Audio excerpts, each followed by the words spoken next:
So I'm finally getting to Vinland Saga Season 2. And y'all are right, it is very good. I love to see this battle that Thorfinn is fighting right now with trying to like repurpose his life. And with him feeling so empty now that, all that hatred that he lived off of for like the past, 11 years, is gone, And now it's like, okay, well, what is there to live for now? And I love to see, what is his name? Einar?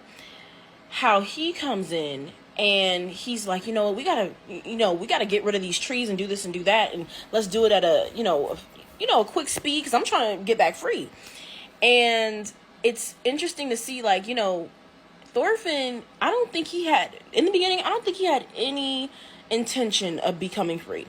And I feel like he felt it was more of like is it called him repenting, of like, okay, I'm just going to do this and I deserve to be enslaved. Like, I'm the worst of the worst. And so then when you have Einar, he's just like, we got to do this quick. We got to get a horse. We got to do this. We got to do that. And he's like, what are you going to do when you're free? And he's just like, I don't even think he even thought that he would ever be free. And like, it wasn't even in his mind. And so now you have Einar. Okay, so where I'm at right now, basically, they turned that whole forest, which is crazy, I'm not gonna lie. But they turned that whole forest into, farmland. And now they're like, we're done. We did it. It took a little over 3 years, but we good. And then here comes the master talking about, okay, y'all basically gonna be free, but not just yet. Let me go run this little errand, and then I'll come back and make you free. And this is my thing, because I think the hell not. We free right now. You see the farmland is already done. Why we gotta wait for you to go back on this trip? You can get sick. Your horse can break its leg. Okay, somebody could shoot you with a random stray arrow. Anything can happen. Nobody else is gonna set us free if you die before you get back. So how about you just set us free now? We already did our due diligence. How about we do this now? I hate all this extra, don't celebrate too soon. I still have to get back. For what? What we gotta do, paperwork? Let's do it now. I already know it's gonna be some BS. That's gonna piss me off. But anyway, now that they're done, I'm interested to see, like, again, what is Thorfinn going to do? This whole time where even like with Einar being a farmer and just, being able to build a roof and farm and plant stuff and make bread, Thorfinn's realizing I wasn't taught any of these things. Like he started, like everything that happened with Thor happened when he was like 5-6 years old. He was in the line of battle at 5-6 years old. And then for the next 11 years after that, he doesn't know anything else other than to be a weapon. And it reminds me of Guts from Berserk, where it's like you've only been socialized to be a weapon. You don't know anything else. And it's actually heartbreaking because it's like, as a person, you should know other things other than just destroying and killing and taking. And it's sad because I just know it has to be a shock for him, especially with the culture being, that's what makes you a man. That's what's going to get you to Valhalla, by taking and killing and, just taking life and being good at it and liking it, enjoying it. And then he meets Einar and he's seeing there's men that know how to create things. They don't only take stuff and kill and destroy. He knows how to plant and create and grow, right? And I just love that. And build, and he's just realizing, damn, I really don't know anything. Especially because Thorfinn got so good at, like, he was like a top tier assassin. He was praised for that. Think, like, again, when you look at Thorkel, look at somebody like Thorkel, where he's like, all I want to do is kill, and that's all I want to do, and I just want to be in war, blah, blah, blah. That's what being a man is. That's what's going to get me to Valhalla. That's the top of the top, the cream of the crop. Like, that's what a top tier man is, right? You see people like that. Thorfinn sees people like that. And he sees how they're praised and, looked up to. He never would think, I don't think he would ever think that a man, you get me? Somebody who's looked at as the man, right? Can be somebody who would create something. Even something so fragile as just the wheat seeds and, the farmland and doing things like that, and just coming up with faster ways to do it with the plow and with the horse and all that kind of stuff. And it's just cool to see him be amazed by that. But it's also heartbreaking because it's just like, oh, he wasted so much time and he killed so many people. Even all the times that, he's having these terrible dreams. And, where it's like, it's showing that he's like killing a child, and then it turns around and it's Einar. And I'm like, yeah, even though I love the fact that Einar stopped himself from taking Thorfinn out, right? And he was just like, you know what? Because, Thorfinn was like, look, you might as well take me out because I'm just as bad as the guys that killed your family. But Einar was like, you know what? But you're not the guys that killed my family. But, in those dreams with Thorfinn, it's just like, damn, how many kids did he kill? How many families did he tear apart, did he kill and slaughter? Because I'm not going to lie, this is the thing. I will never forget the scene in the first season where Askeladd and his crew, they find that little village in the middle of nowhere, okay? And it's snowing, it's cold outside, all that type of stuff. And they literally just have them all be outside. Women, children, everybody, okay? They take all their food and then they just slaughter everyone. That scene, I was like, okay. And I hated it, but I feel like it needed to be in there because even though people can be like Askeladd fans and this, that, and the third, I feel like he's a good character, like he's a good character in the sense of like he's complex. All these characters are complex, right? But he's not a good man. He's not a good person. Even Thorfinn, because we like Thorfinn, because we are seeing it through his eyes, we've seen his struggle, we feel for him, right? Thorfinn wasn't a good person either. He's not a good person. And Thorfinn knows that, right? And so I feel like that scene needed to be in there when they slaughtered the whole village, literally. Because it shows like, yeah, this is the reality of it, right? We may like Thorfinn. I thought Askeladd was gonna be more like Gambino from Berserk, because there's a scene with Berserk where Gambino sells guts to this man to be SA for the night, whatever the case is, and later on he says, I did it because you were following me around like a little puppy, this, that, and the third, whatever the case is.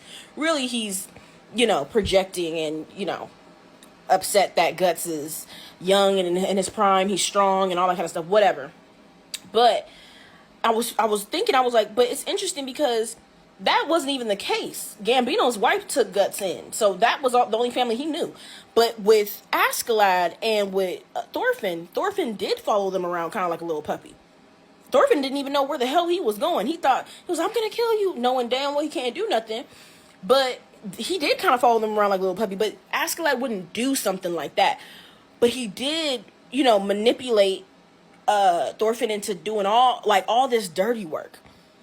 And because of that, they're not good people. They're not innocent at all, even if you could like the character. And I think that's why I hate that scene, but I think it's needed to really show, no, this is the reality of it. So don't get too comfortable with these characters, because it's not pretty. What they're doing at all is not pretty. This is what they're glorifying. And it sucks because he keeps on having this dream and seeing that old lady. You remember that old lady that took Thorfinn in? And she was like, well, I used to have a son, or he reminds me of my son, whatever the case is.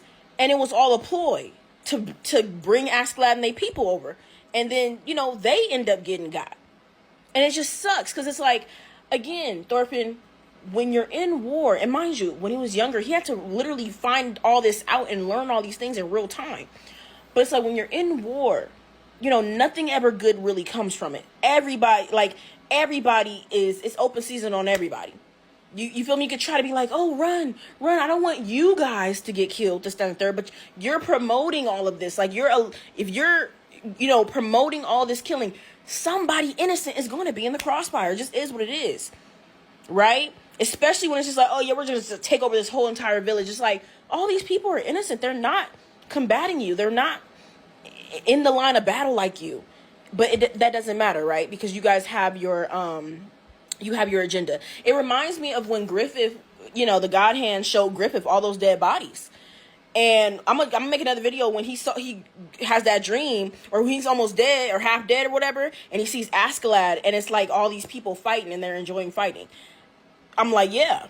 And I like how they kind of show, it kind of seemed like it's hell, where all these men are, okay, they're all dead, right? But they're killing each other, you know, but they're having a good time doing it, you know, laughing this, that, and the third. And then, you know, Thorfinn, mind you, he's like hanging on to whatever he's hanging on to, and he's looking down and seeing everybody. And then you have Askeladd there, and Thorfinn's like, is this Valhalla? And that's what I low-key thought, was like, is this gonna be Valhalla? Because they keep on saying that you have to do all this killing and, you know, take all this life to get to Valhalla. I'm like, is this what Valhalla gonna look like? Imagine all these men that are socialized to just kill and become professional assassins and killers and serial killers, basically. And I say serial killers because they're not only killing, we are shown that they're not only killing in the heat of war and battle. They're also just going village to village and just killing all the kids and the children and the mothers and the fathers, and they're just doing everybody, okay? So I'm like, if you have all these people put in one place, what's gonna happen?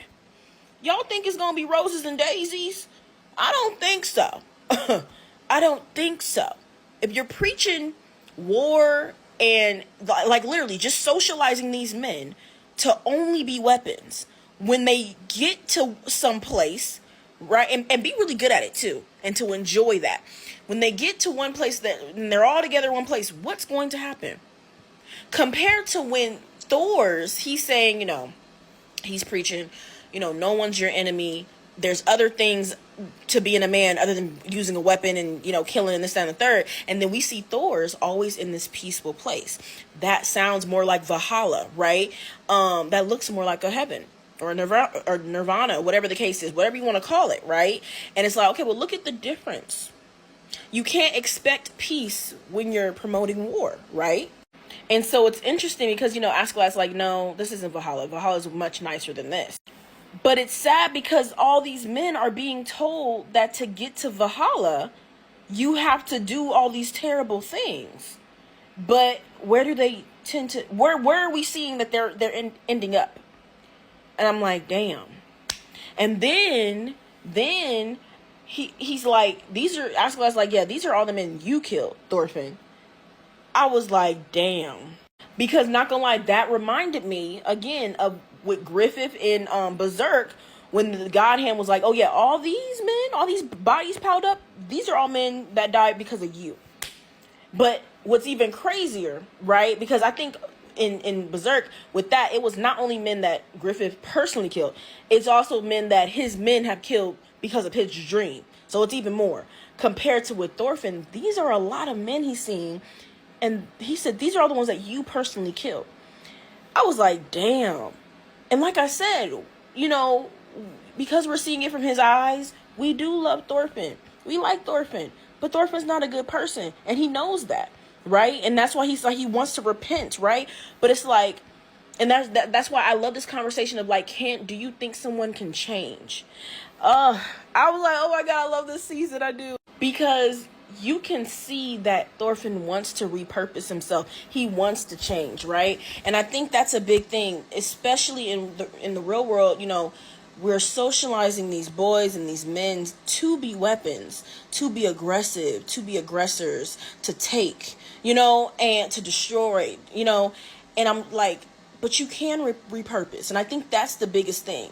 Instead of just thinking like, no, I'm just damaged goods. I can't bring anything good. I can't do good. I don't deserve good. I think it is very important to know that, I think Askeladd said it, where he was just like, the only way to get rid of all this and to start over is for you to empty yourself out of all of it and repurpose yourself. But I just love this conversation of, can you change? Or do we think that we can never stop slavery and war, right? Another thing that I saw, it low-key pissed me off at first, but I am glad that they put it in there. The slave master, I forgot his name, but the slave master, right? He's terrified of war and killing and things like that. He's terrified of his own son. But he's also terrified to speak up on it either. and to speak up against it. And so he ends up condoning it anyway and being complicit in it anyway. And so I'm not gonna lie, the first time I saw that scene, y'all know the scene where the little boy, I forget who stole the food, if it was actually the little sister or not, I don't know, but the little boy ends up taking like 20 beatings so that the little sister doesn't have to take her 10, right? And the slave master, he really didn't even want to beat them at all. Like, he was just like, look, they could just work it off. It'll be like a debt, whatever. Case closed. And then the people working for him are just like, no, but they need to be punished so that they know that it just can't happen like that. And then his son, slave master's son's like, oh, let me do it. All excited. It's like, ew, why are you so excited to do that? But again, you were socialized to be that way, so it makes sense. And they're like, okay, don't kill him. Like, be gentle. Da, da, da. He's just like, okay. Does the most horrific hit. He literally like hits the whole air out that boy body. Like, the boy went flying. I said, that was you taking it easy? The hell? To the point where the slave master dude was just like, look, I'll do it. Because you're going to kill this boy at this point. But my thing is too, just the fear of like, okay, when they asked him, how many lashes or how many beatings, he was like 5, 10. First of all, that pissed me off. Pissed me off because I was just like, first of all, aren't you supposed to be slave master? Aren't you the master? Well, shouldn't what you say go? Hello? But the problem is that, okay, so for one, I'll just say it pissed me off because I was just like, why are you, where's your weight? Where's the weight? You literally just have the title. It don't seem like nobody really be listening to you for real. For one. For two, why'd you go to 10? Just say 5 and keep it at that. Damn, like hello? The boy was almost damn near dead by the end of it. But then also, I think that scene really shows that it's a system, right? Like, it's a system. And because I was just like, damn, right? Because he doesn't like war, he doesn't like violence, killing, this, that, and the third, he doesn't reprimand any of his people either. That's why those farmheads are acting like the way they are acting to Einar and Thorfinn. That's why they act like that, because who don't check them other than Snake be checking them. But again, the master himself don't check nobody because he doesn't like violence, this, that, and the third. And a part of me was just like, see, like, I found myself while watching, I was like, they need their ASSB, they need their ASB. And I was just like, but damn, if we're trying to do it in the way of like Thor's, right?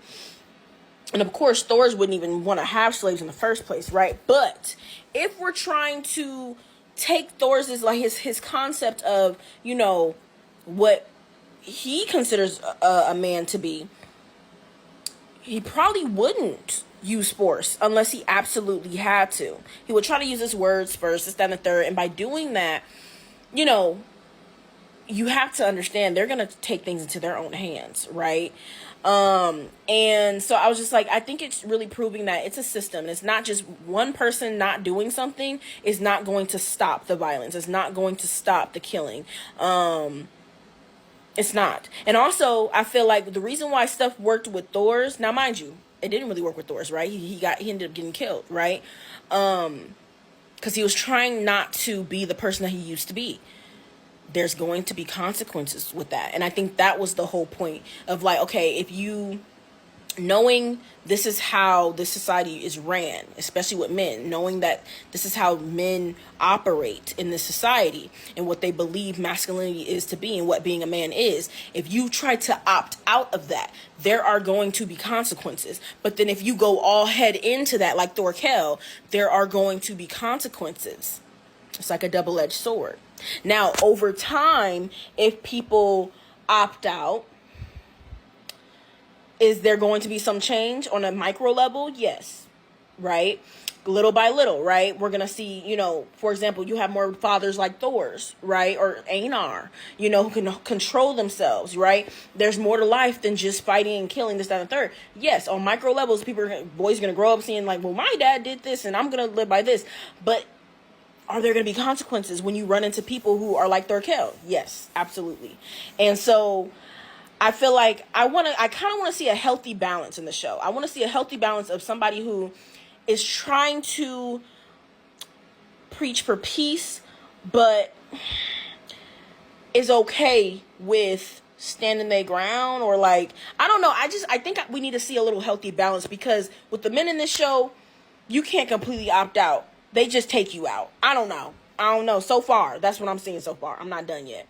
Yeah, and like, also, that's boring. You know, like, who wants to see a character be exactly the same as the first season throughout all the other seasons? That's not even realistic for real. And I like Thorfinn's personal development and character development because it also humanizes him. And it makes you think about just men in general, right? Like, for example, like when men are socialized to be weapons, that's all they're seen as, right? Not just as the people who socialize them, not just to other men, but also to women and even children, looked at as a weapon or as a monster, as a beast, or whatever the case is, or really strong, whatever, right? But they're not really seen as anything else. Take Guts, for example, from Berserk, right? Oh my gosh, the man that killed 100 men, and da-da-da-da, right? Like, he's scary, he's this, he's that, the black swordsman, like, oh my gosh, not knowing his story at all, not knowing why he's doing this, what he's really feeling, because we don't know. That's all you see on the outside. So if Thorfinn was to stay the same from the first season to the second season, that's still all he would be to the outside people, to the people around him, right? Just an assassin, you know, a serial killer. Like, you get me? A killer of women and children, and, you know, these families, and these, taking out these villages, this, that, and the third. Not a good person. So it's refreshing to me when I have an anime like Vinland Saga, or even a manga like Berserk, and we see these characters that are known to do these terrible things for whatever reason. And then we see them kind of do a 180 and be like, well, actually, no, like, can I change? Or how can I do this better? Or, you know, they, instead of just being on a revenge and on a vengeance path, we're doing something else, right? So I like to see that pivot, right? Because think about Thorkel in Vinland Saga. Again, when you look at him and all he's like, I just want to fight. I just want never-ending war and da, da, da, da. It's like, okay, it would be refreshing to see a change in Thorkel. I'm not going to lie, because he be getting on my nerve. But it makes sense, right? Because, again, the men in Vinland Saga, they're socialized to believe that by doing these things, these terrible, atrocious things, they're going to get to heaven, Valhalla. Little do they know, which we're seeing in the anime, that by doing these things, they're not going to get to Valhalla. It's what Thor's is doing by teaching, like, we don't have enemies, and that fighting isn't the answer, that they're going to get to Valhalla, and that they're going to become a true warrior. So really, they getting bamboozled, which is actually really sad when you think about it, because they wouldn't be doing this if they wasn't being socialized to do it from a young child in the first place. So it's actually really heartbreaking. That whole scene where Thorfinn is hanging on, and he's seeing everybody that he killed at the bottom killing each other and laughing about it, and it's like, it's hell, and he sees Askeladd there, and Askeladd's like, I really shouldn't be even, like, telling you this, because I'm the one who dragged you here again. So it just reminds me of, like, when hey, we don't know what's after all this for real, right? But sadly, when boys are socialized at such a young age to do certain things, to be aggressive, to be killers, to do this, to do that, because that's what makes them manly, right? In Vinland Saga, oh, you have to kill a man to become a man. That's your rites of passage. Oh, don't worry, you'll feel better when you do that. We keep seeing time and time again that they do not feel better when they do that. Actually, it's terrible when they do it. Because we even see the slave master's son, how they tricked him to kill that dude. And we saw the same loss of innocence in his eyes that we saw with Thorfinn in the first season. And again, it's like you've been bamboozled. They've been telling him, you're going to feel better when you kill your first person. Don't worry, you're going to feel strong. You're going to feel this, you're going to feel that. What does he do? He cries. He cries because he's just like, what? This wasn't even what y'all said it was. It didn't even give what y'all said it was going to give. And then to find out that y'all played me for real. I didn't really even kill that dude fair and square. Like, what? Like, y'all just used me as a pawn in your scheme. I didn't even want to do that for real. Like, y'all was just egging me on, pushing me to the edge to get me to do that. And it wasn't even real. Like, what? So again, being bamboozled into this whole, like, structure of, and the system of, like, this masculinity and, like, this hegemonic masculinity. And this masculinity the sense and concept of masculinity that's ultimately going to hurt men, right? Like, again, with the patriarchy also hurts men. Men do benefit from it, but they also suffer from it as well. So yeah, I think it would kind of be cool to even see Thorkel's backstory and see what, it could just be, that could just be, well, hey, I was socialized to like this, so I'm going to like this, I'm going to love this, I'm going to do it the best that I can do it so I can get to Valhalla, because I am a true warrior and I want to be up there with all the true warriors. Like, I'm going to get to this heaven, right? Or you just never know. It could be some crazy stuff that happened to him, like kind of like with Thorfinn. We just never know. We don't know. But he does seem like he likes it for the hell of it. But again, if you're socialized to like it for the hell of it, then it makes sense. But again, I feel like characters like Thorfinn and even Thor's, where we didn't really see too much of Thor's backstory, but like, again, or even Guts, right, from Berserk. I love to see the character development. I love to see them learn and evolve, right? Compared to, I'm still watching Vinland Saga season 2, but I'm going to use Thorkel as an example, because if Thorkel stays the same exact way, like how he was in season 1, and even where I'm currently at in season 2, by the end of the series, that's gonna be lame. I'm not gonna lie. I'll be like, okay, that's kind of lame. That's lame for Thorkel. I'm not gonna lie. It would have been cool for, at some point, and I don't know if it's gonna happen, but at some point for him to realize, oh, so this is what Thor's was talking about. Oh, and just see what he does with that information, because even though some people know better, they don't necessarily do better, right? Sometimes they be too stuck in their ways. Sometimes they don't want to do better, because then they would have to accept and admit that they were wrong. And this whole like ego death and this whole like realization that Thorfinn is dealing with and struggling with right now, they would have to experience. And nobody wants to do that. His whole world is crumbling apart because he's realizing, what? I did all that for, like, on this anger and this revenge trip, and I didn't even get my damn revenge. So what was the damn point? If I would have known that I wasn't even going to end up killing Askeladd, I would have just stayed my ass in the boat. What hello? Like, just think about that. He's dealing with the guilt of all the terrible things he did because he thought it was justified. And let's be real, it wasn't justified. But he thought it was justified if he was able to get strong enough to get Askeladd. And it's like year after year, I feel like that became less and less relevant. For real, less and less relevant. But that's what he's dealing with right now. And he has to empty himself out and become something different. Fill himself up with different things. Okay, so that he doesn't end up down there. Okay, down below. But that's a lot, right? That's a lot to deal with. That's a lot. So some people, even though deep down they may know they wrong and they may know that there's more to life than this, they just rather keep going because it's easier to do that. It's easier to do that, right? Simple. It's just easy to just keep going and just live this lie. And if I lie to myself long enough, maybe I'll just continue to believe it. I'll just push it out. Thinking like this, like this is real stuff. Like, even though this is a manga and this is an anime, again, these concepts, these themes are very real. That's why I love seeing it, because I'm just like, what if more men did this? What if more men came to this realization? What if more men even came to a realization that even Thor's came to? And this is what I want to see. What I want to see, so if what Askeladd was promoting, right? And men like Askeladd and like Thorkel, this, that, and the third, and like how Thorfinn was in the first season, if they're going to end up down below, okay, with how they were socialized and the teachings that they were given and all that kind of stuff.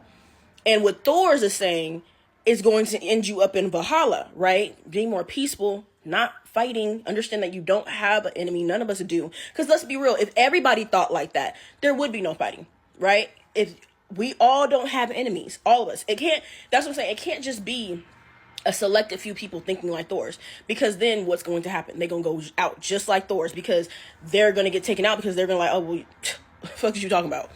Bop, right? So everybody has to think like that, okay? But the point of the matter is, if that's heaven, Valhalla, super peaceful, right? And people like Thorkel and Askeladd is kind of like hell, right? I want to see are they going to do like a middle ground? Because again, Thorfinn is on Earth. So this is like in the middle, right? So are they going to show that, hey, there are times where you do need to use your fists to protect, right? To stop things from going too far. Because even right now, where I'm at, Thorfinn feels bad for punching somebody, getting angry enough to punch somebody. So he feels like, oh, I'm going to go to hell because I'm still a warrior in that way, right? I want to know, like, because we're on this middle plane of like Earth, and then there's heaven, Valhalla, then there's hell. Is there a time and a place for everything? Maybe not killing per se, but a time to sometimes whoop somebody ass a little bit when they doing a little too much. I want to see that because I kind of feel like there's sometimes a healthy balance of everything. So I'm interested in seeing it. But yes, I love the development. Askeladd wasn't a good person. Let's get that right there. He did have a goal in mind. He was very strategic and, tactful with how he did things. He was very smart. But was he a good person? No. And this is why we see in season 2 why he's at where he at, right? He down below.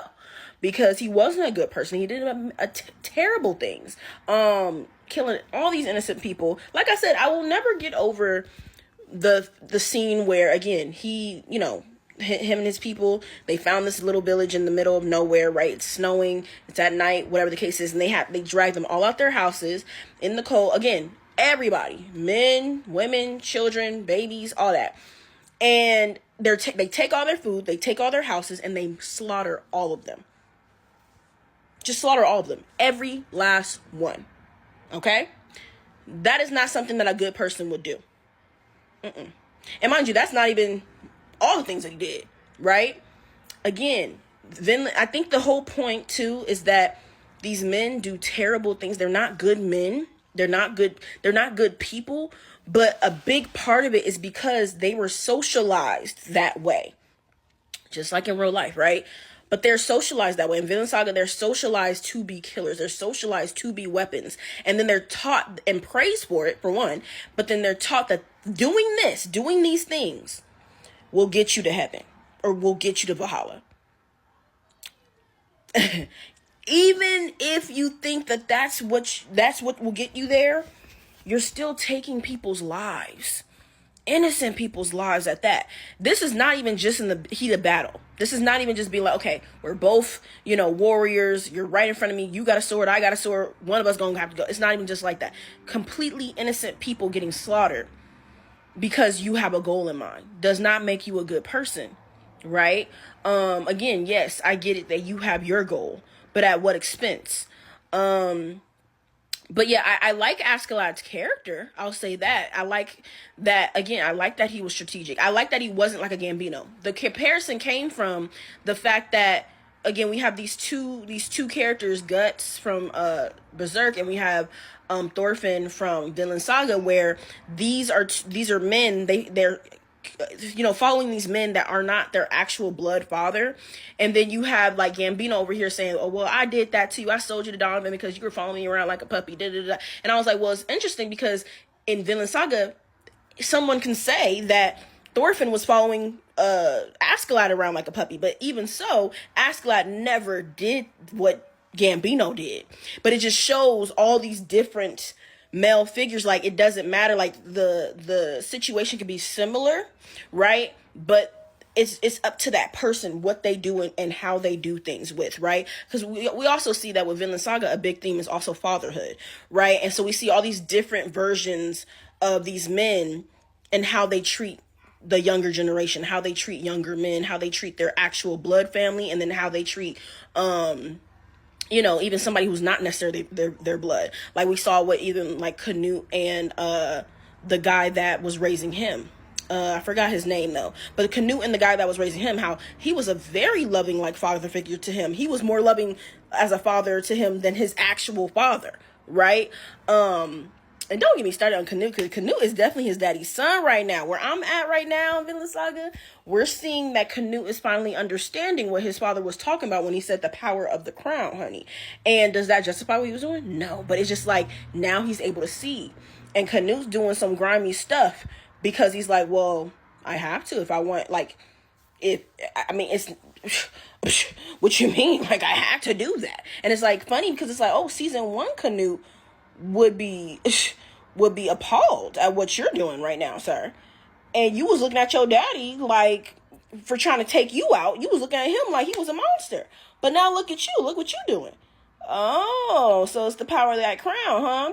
And like I said in my old videos about season 1, about like being enslaved, like enslavement was a big theme in the first season as well, but also being like physically enslaved, yes, but also being enslaved to like an emotion and an idea, right? How Thorfinn was enslaved to that revenge, that anger, that hatred, and look where it got him. And then same thing where we see people enslaved by this idea of even what being a warrior is, and trying to get to like being like the top killer, this, that, and the third, and then also the king enslaved to the crown, right? And so now we're looking at Canute, we're like, oh, so now how the tables have turned.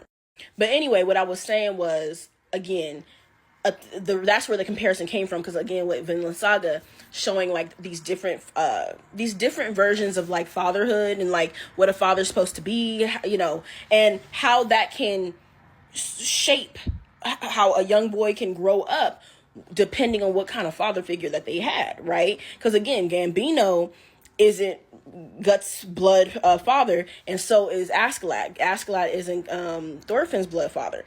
They're different, and we're seeing again how all this hatred and vengeance and revenge is harboring and manifesting in these two young boys. At one point they were young, but like, yeah, so that's where that came from.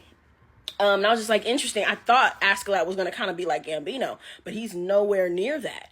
But Askeladd's not a good person. Absolutely not. And neither is Gambino. It would have been interesting to get some backstory on Gambino. But I mean, it's berserk. So, you kind of want to just say Gambino was probably just written as an a-hole just because he was an a-hole. But there's always a reason for somebody being the way that they are. So that would have been a little bit interesting.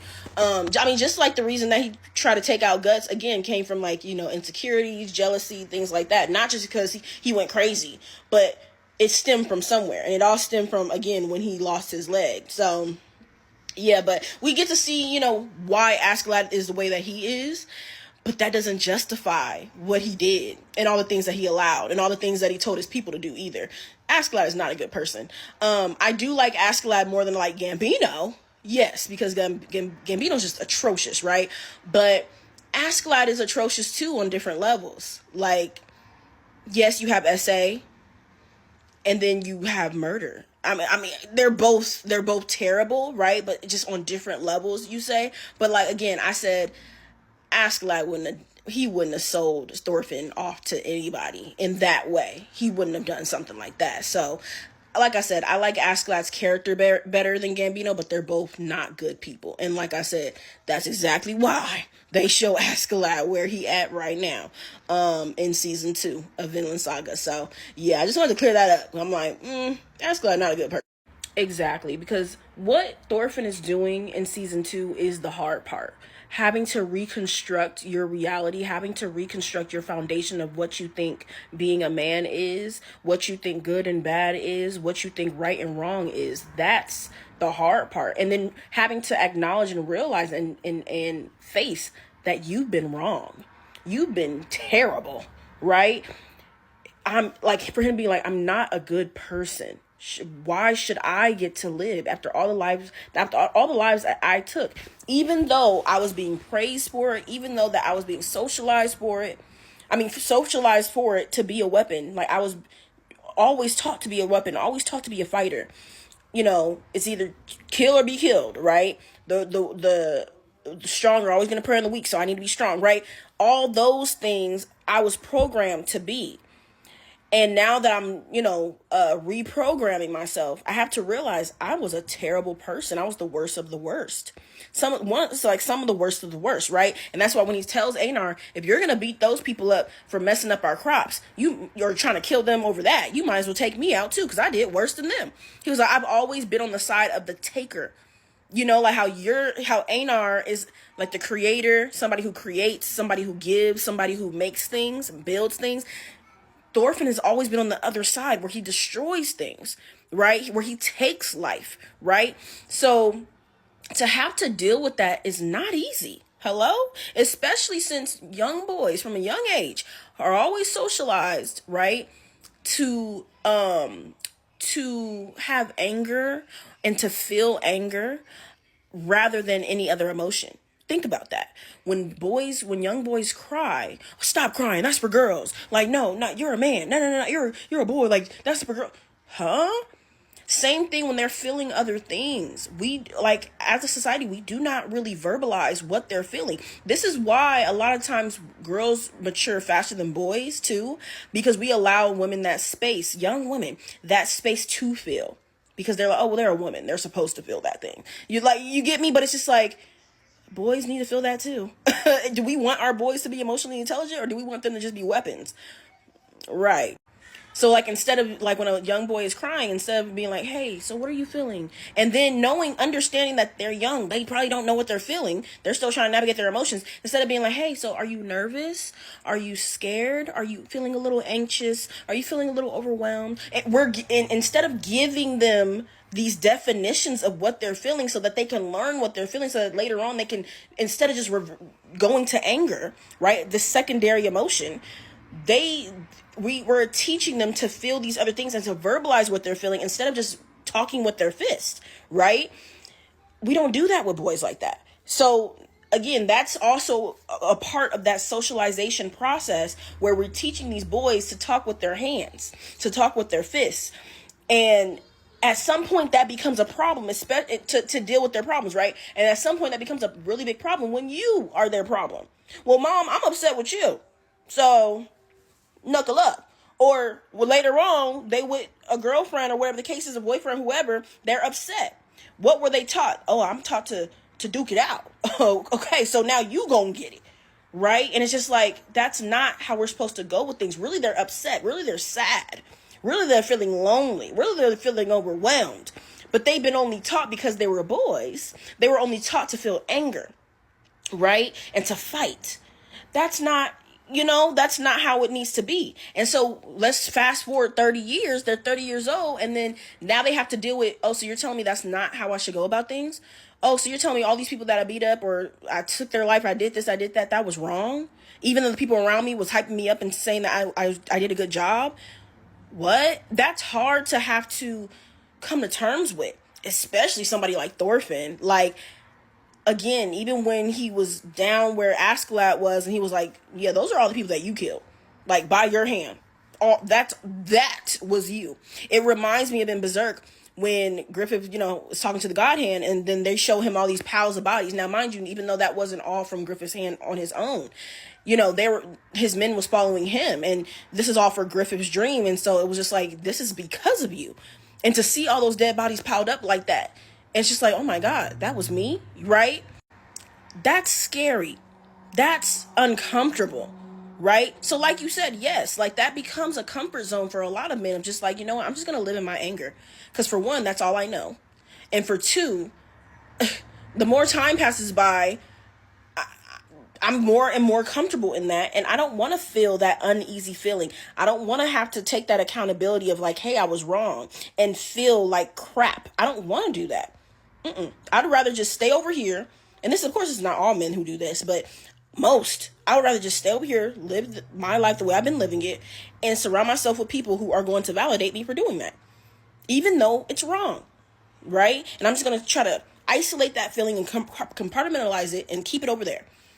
So you feel what I'm trying to say? So it's like, again, because again, in the patriarchy, that's okay to do. You get validated for doing that, right?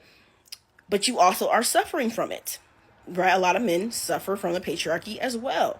So yeah, like, it's comfortable, but I love the fact that we're seeing Thorfinn get uncomfortable, because that realization has to be uncomfortable as hell. Like, again, it's sad to watch, but I'm glad that he's doing it, because it's going to pay off, right? All of this is going to pay off. And you got to start from ground one. Like level one, you have to restart. Like how Askeladd said, you have to flesh everything out.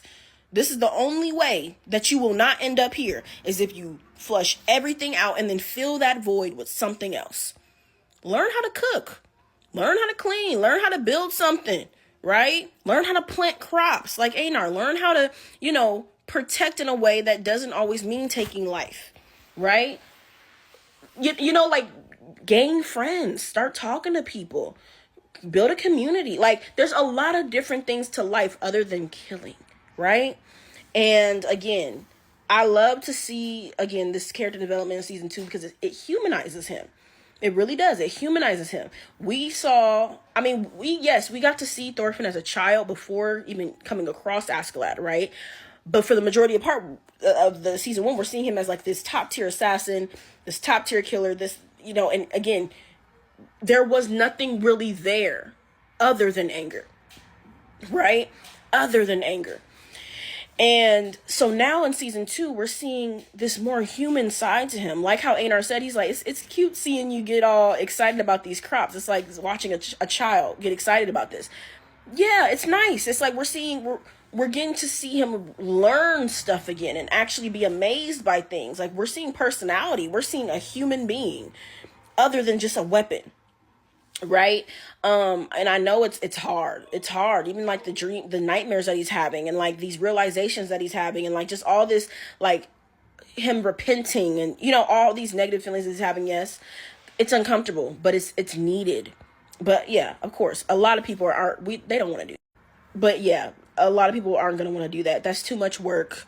Nobody wants to feel like their world is crumbling apart, and having to realize, like, okay, while I was under these like false ideas of things that I was doing was good, I did a lot of bad, and I'm not a good person.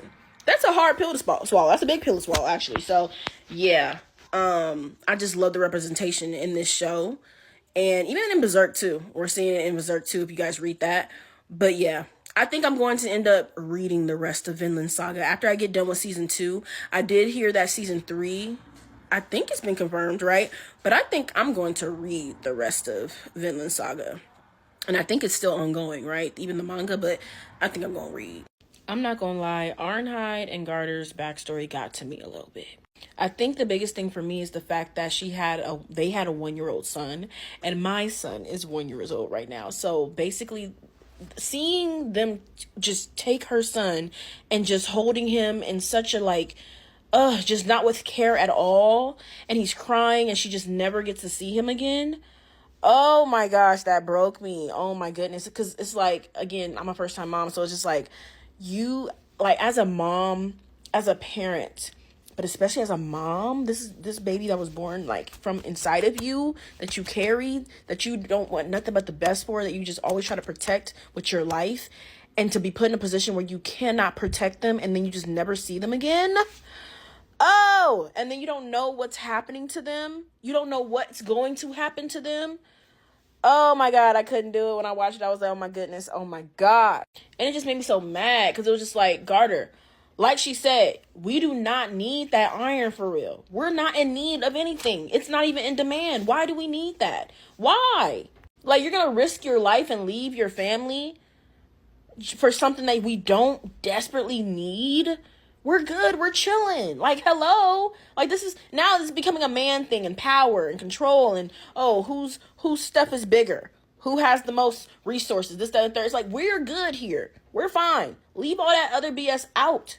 And that's what got me too, Garter's guilt. Like, he had to have felt so guilty, right? Because we see a little bit of what he went through, right? When he's like, getting, whipped and this, that, and the third, right, by his master. And I just know he's just thinking the whole time, okay, if they're doing this to me, what are they doing to my wife and child?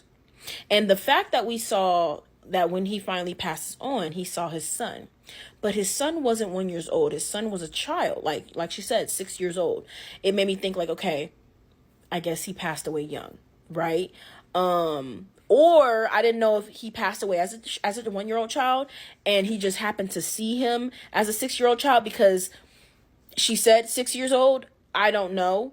But the fact that he saw him there, I was like, okay, that's still unfortunate, because it's just like, Ariana, what are you doing here? You're not supposed to be here yet. Like, too young. But I just know he was always thinking, like, I shouldn't have left. Because let's be real, how did that ever sound like a good idea? Oh yeah, we're just going, go after something that we desperately don't need. We don't need this stuff for real. It would just be nice to have it so that other people don't get it. Okay, we're gonna leave all the women and children by themselves, and they can hold down the fort, and we'll be back. How is that ever a good idea to leave all the women and children by themselves? All the women and children. You're not going to leave any of the men? Any of them? Like, can we at least decipher who's like the best fighters or something? And then the ones that aren't the best fighters, but they can still fight, can they at least guard the women and children? Like, what? It was just as if somebody wasn't thinking. Somebody wasn't thinking. It wasn't all there. Like, come on now. The greed got the better of them, for real. So, of course, they got raided as soon as they left. They took the bait. So, they're like, okay, cool. And we're going to do what we want and have our way with people. Like, oh, my gosh. That was insane. But anyway, another thing that we're starting to see, though, right? And we see it with the slave master's, I believe, father, right? Because he's now sickly and things like that. We're seeing that they're coming to the conclusion of like, okay, we don't need to fight, right? We don't need to fight. Put the sword down. Like when we talk about Snake, right? Because I'm not going to lie to you real quick. I got hype. I'm not going to lie. I got hype for this fight. And the reason why I got hype for this fight was because I do feel like there is a time and place for fighting. There is a time and place where you're going to have to throw some hands to protect the ones that you love, right? And I was glad, and it was really interesting to see that Askeladd was the one to show up for Thorfinn, right? And it's sad because, you know, Thorfinn's father was killed when he was very young. He did not grow up with his father. He grew up with Askeladd. He was taught everything from Askeladd, right? So when he looks for guidance, Askeladd is the one who pops up, right? And so, you know, he was just like, do what is going to have you on the path of a true warrior. And I was like, oh goodness. Because again, I feel like Thorfinn before right now was like, I can't take another life. That is the way of the true warrior. I can't take another life. And I was just like, no, there's going to be times where you might have to. If you are trying to protect, right? If you are trying to protect the ones that you love and you care about, right? There might be times where you're going to have to throw hands and it might get deadly, right? And on top of the fact that you were enslaved right now. So already what you're going through isn't right. But I think because Thorfinn has done so much dirt, okay, and so much bad in his life, this life is easy and simple for him. He's like, I can deal with this. I deserve this. But I'm like, Thorfinn, I need you to understand that everybody else around you doesn't deserve it. And this isn't right. And how they're treating everybody isn't right. Just because you did a lot of dirt, and so you feel like this is, you're repenting, doesn't mean everybody else deserves this. So at some point, somebody needs to step up. And if you're the only one who has the skill to do it, I need you to do it. Right? I need you to do it. But I was saying, even when it comes to the master's father passing away and trying to tell Snake, just drop the sword. Because he was like, just let them go. And he was like, no, they took out 5 of my men. How can I live up to my sword? And he was like, then how about you just drop the sword? You don't need to do this. Right? He was like, oh, stop talking to him, man. But I'm like, I'm starting to see that, right before people pass away, it's starting to click. Right? That this is meaningless. This is pointless. We don't need to be doing this, right? But it's like, I need y'all to realize it earlier, okay? It can't just be when you're on your deathbed. It can't just be when you're finally about to pass away or when you know something's about to happen to your life, right? It needs to be earlier so that the younger generation can see you live that way. Kind of like Thorfinn's father, right? Thor's. He changed early on. When he had his first daughter, right?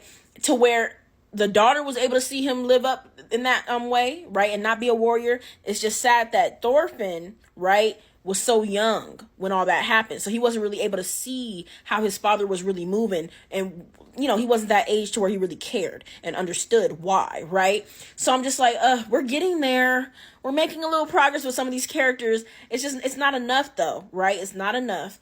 But I'm just like, damn. But I do like the fact, too, that he was just like, with Thorfinn, he was just like, there would need to stop being so many wars, right? Because that's what's aiding to slavery so much, right? Man, I'm enjoying the second season. I am enjoying the second season. And I haven't really been watching, consistently because I've been playing, my Switch and doing this and doing that. But like, I'm enjoying the second season. I really enjoyed this right here because they were both like, dang, he's strong. What is he doing here? Like, they both, on both sides, was just like, what is this person doing here? They are way too strong. They are way too fast, right? But I was hyped because I'm just like, thank you, finally. Like, again, you may feel like you deserve this treatment, but not everybody does. It's not right. It is what it is. It's not right. If you feel like you know, deserve this, that, and the third, go to a prison then. I don't know. But it's just like, to allow certain stuff to happen, knowing that you can open up a can of whoop ass, you need to do it. You need to do it. I'm sorry. You do. I'm sorry. If it's add another body to the count, I'm sorry. Like, you talking about, if I add another body, I might not be able to take it. I don't know. I don't know. You need to do something to pay it back. You know these people don't got fighting skills like that. You're the only one. So, yeah, this second season good, but yeah, the Arnhide and Garter, that really did get me. And his death was so drawn out, like, he was hanging on for dear life, and just him even seeing his whole life flash before his eyes, and just being like, dang, I should have never left y'all. I was just like, oh my god. But you're right, you shouldn't have though. Like, you really shouldn't have. And then just to know, like, Arnhide's been living with such a heavy weight. Ugh. I didn't know she had a child. I was like, oh my god. And then she's pregnant. I was like, oh my god, bro. Like, this is too much. This is too much. Season 2, episode 18 just pissed me all the way off. Because that's just like a man. That's just like a man to cower in the presence of other men when it comes to fighting and violence and things like that. But when it comes to a woman, when you're there with a woman, beat the hell out of her. What? How dare you? Honestly, how dare you? You've been afraid of violence and fighting this whole season. You're afraid of your own son because you don't like violence. You're scared of him and what he can do. Your sons, okay, F up to where you got King Canute after y'all ass. Okay? And then you come and you beat on Arnhide? And you take that out on Arnhide? You have yet to step to another man. Where did all that energy go? Towards your sons. The ones that caused it in the first place. No, your ass is in a barrel. In the fetal position. Huh? But when you find Arnhide, you take out all of that on her. Oh my god, that pissed me all the way off. I'm not watching no more episodes tonight. I'm gonna have to continue it tomorrow. Oh my god. That pissed me off because this is so... Like, this aligns with real life so freaking bad, bro. What? And his wife need to get got too. Because her talking about, oh yeah, Arnhide, she was planning to escape the whole time. First of all, Arnhide wasn't planning to escape the whole time. But even if she was, why? Why did she want to escape? Because she's enslaved and she's not free. And you've been essaying her because you consider her as property. You think that if you didn't enslave her and she wasn't considered yours, you think that she would still mess with you? No. So, again, it's just that mentality again, like the slave master mentality of like, why would my slaves, the people who I own, why would they try to leave? Now, mind you, yeah, how he runs his stuff, you could say it's less violent than other plantations, but it's still a plantation. They're still not free. So I don't understand why you're like, well, why would she leave? Because she's not free? Hello? But again, that's what I be talking about, that internalized misogyny, that internalized sexism, even when it comes to women, because she mad at Arnhide when you need to be mad at your man. Your man is essaying his subjects. Just like what the women be mad at the black and African women because the slave masters were essaying and R-wording them. What you mad at me for? What you mad at me for? Be mad at him. She talking about that little B. Like, after all you've done for her, and this, that, and the third, she needs to be punished. Oh, that pissed me off so bad. Oh my God. Again, stirring the pot, making it seem like, you get me? But even so, like I said, like, what? And so that is the straw that breaks the camel's back, right? So now all this pent up energy, all this pent up anger and cowardice and this, that, and third, just comes out on Arnhide? Really? When your sons are right there. Really, you walk right past your sons. The ones that caused all of this. Okay. Again, Showing us just like this is how men are socialized. This is how men think. It is okay. It is okay to do this to women. But not to confront other men. Like, oh my God. Oh my God, child. That part really pissed me off. And she ain't pregnant no more. She might not even make it at this damn point. And then the kicker, right? When the old dude was like, okay, well, let me buy her then. If you don't want her, let me buy her. He said, who said I didn't want her? You could have Einar and Thorfinn, but Arnhide, she's my property.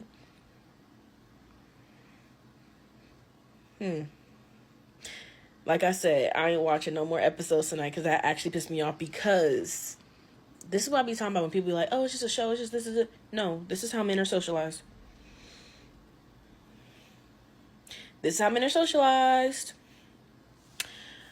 I wouldn't be so upset if this wasn't in our real life. Like, you feel what I'm trying to say? Like, no, I want to keep her around for a punching bag and a plaything. Yeah.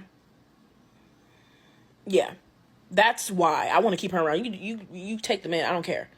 But no, she's gonna stay here so I can do whatever I please with her. And I'm still probably gonna cower in front of other men and then take it out on her at the end of the day.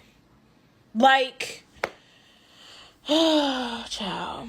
This is why, though, too, like, which I really hope to see. I mean, I'm glad that Snake stopped him in that moment, even though, again, it's still not enough. Because at the end of the day, they're still enslaved. So it's like, he was like, I mean, if you're okay with taking her life, then I'll just let you do, you know? But what I'm saying is just the principle of men holding other men accountable. That wasn't the best example because it's like, yeah, more could have been done, right? But I'm just saying in general, it's going to take other men to hold other men accountable. I always say this. I say this all the time. And this is why I like Thorfinn's dad, Thor's, when it came to like the beginning. And I wish we could see more of him.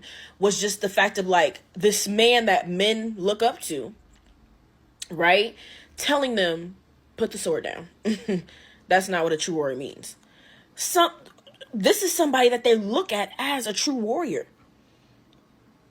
You know, Thor's. To be like, yeah, trust me, been there, done that. Right? Look at who I am. Put it down, young man.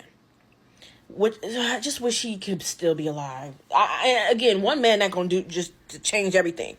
But I'm just saying, it's gonna take other men to check other men. You know?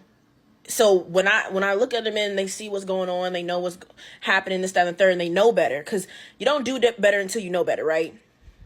But once you know better, it's like, it's up to you to be checking your friends, your family, your this, your that, even strangers on the street. If it's something terrible going on, it's going to take other men. This is a patriarchal society. Like, it's going to take other men to put other men in check, because men are male-centered as well. Everybody's socialized to be male-centered in this patriarchal society.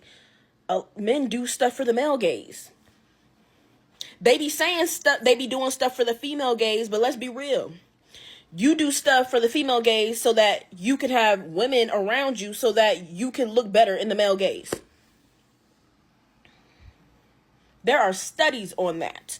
Even just with body image and things like that, like things that guys do for the male gaze. And compared to like the studies be like, the girls be like, we actually don't care about that stuff.